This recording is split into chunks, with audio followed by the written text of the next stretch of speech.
So let's go through, this is the worksheet that we had in class last week with solving systems by graphing. But if you want some extra practice and you want some extra look at it, let's go through. You should still have this worksheet in your possession since I didn't collect it from you. So I think this is a good way for you to just pull that out of your folder and sort of get some extra practice and look at some other examples.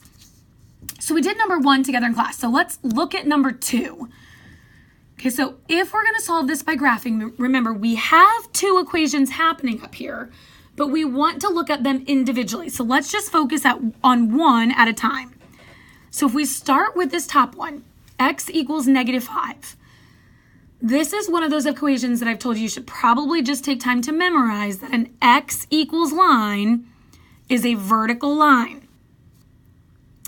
But to get it graphed, right, we're going to go on the x-axis to -5. So the x-axis is our horizontal line, even though it makes a vertical line when we graph it, right? That's how you can memorize. It's always backwards. X-axis, x equals line.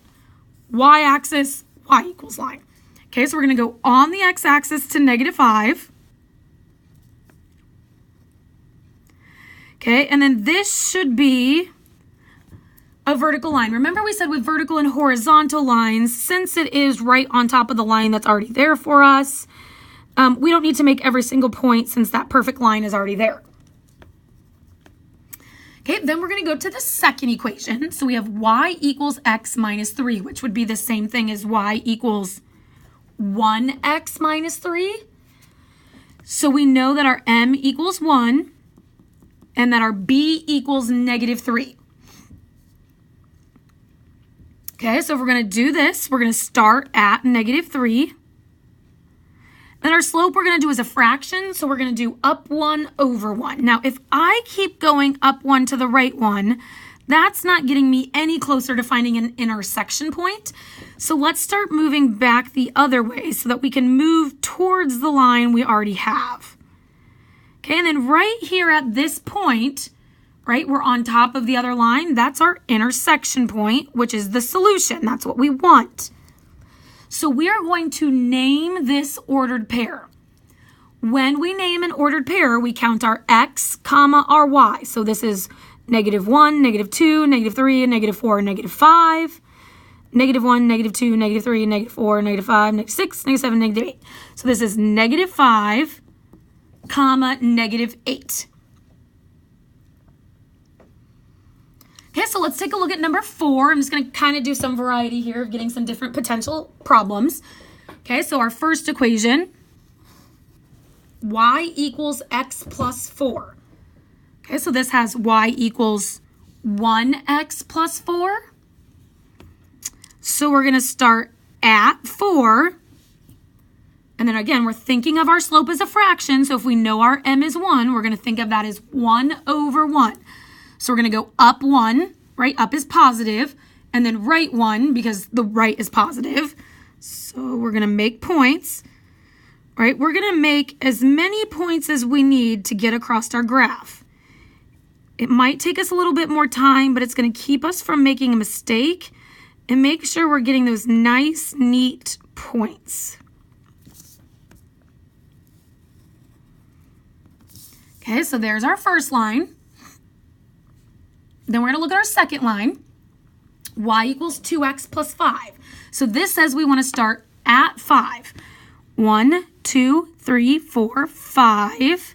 You know what, maybe I'll use a pencil here so you can see the different points I'm making since these are so close. So I'm going to start at 5, and then I'm going to go up 2 over 1. Up 2 over 1. None of those touch, so now I'm going to count the other direction. So I'm going to go down to left 1. And right there, they intersect. I'm making a point over a point that was already there. Okay, if I name this point, I'm going left 1. So this is -1 on the x-axis, +3 on the y-axis. So that would be the point -1, comma 3. Okay, let's flip over. Let's take a look at number 10, maybe. This would be a good one.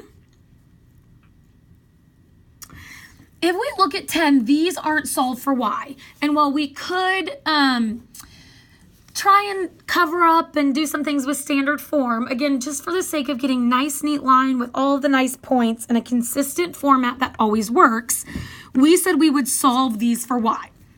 Okay, so if we want to get y by itself, we need to get rid of that subtracting 2x. So to do that, I'm going to add 2x to each side for that top equation.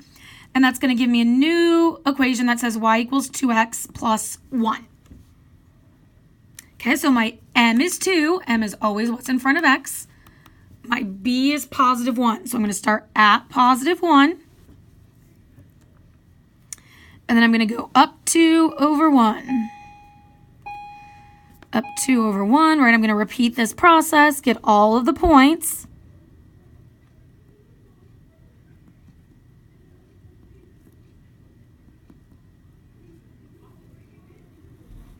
Oh. Okay, so in a situation like this, right, I didn't make my line perfectly, but since I made all those points, I know exactly where my points are at. So it's not that big of a deal that I didn't quite get through the center of those points. Okay, if I look at my second equation, same situation. This isn't solved for y. So to get y by itself, I'm going to undo subtracting x by adding x. If you don't remember how to solve for y, go back to my YouTube channel and look for the video that's over solving for y if you need more help with that.